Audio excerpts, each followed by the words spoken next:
бахшида ба рӯзи модарон дар ноҳияи шаҳри нав низ чорабинии тантанавӣ бо шукӯҳу шаҳомати хоса баргузор гардид. роҳбарияти ноҳия бонувони фаъол аз ҷумла модарони собиқадорро ки ба хотири қадрдонӣ дар ин ҳамоиш даъват шуда буданд таҳният гуфта барояшон ҳаёти осоиштаро таманно кард. зикр шуд ки таи солҳои охир дар тамоми соҳаҳои хоҷагии халқ аз ҳисоби занони ноҳияи шаҳри нав низ фаъолияти кадрҳои фаъолро мушоҳида кардан мумкин аст. дар ҳақиқат модар ҳар як нияту иқдом, ҳар як рафтору кирдори фарзандашро эҳсос менамояд ва мекӯшад ки ӯро ба сӯи зиндагии шоиставу пурсаодат роҳнамоӣ созад.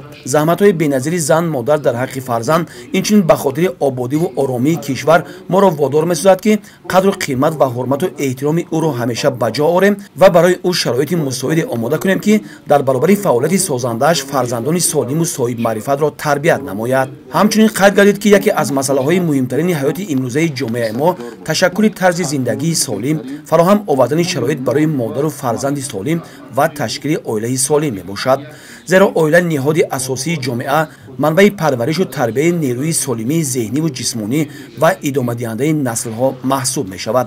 агар ободиву суботи ҷомеа аз осоишу оромии ҳар як оила вобаста бошад, дар навбати худ ободии ҳар як хонадон аз рӯҳияи поку созанда, сатҳи маърифат ва саломатии зан модар вобаста аст. дар ҷараёни чорабинӣ якчанд занони фаъол бо ифтихорномаи раиси ноҳияи шаҳри нав қадрдонӣ гардиданд. чунин дастгирӣ ва қадршиносӣ дар рӯзи модарон тавонист боиси рӯҳбаландии онҳо гардад. чорабини фарҳангӣ низ ки бо пешниҳоди шеърҳои баландмазмун, таронаҳои дилошӯб, рақсҳои мавзун ва дигар барномаҳои ҷолиби консертӣ аз тарафи ҳунармандони шӯъбаи фарҳанги ноҳияи шаҳри нав роҳандозӣ шуд, ҳамоишро боз ҳам рангину дилнишин намуд.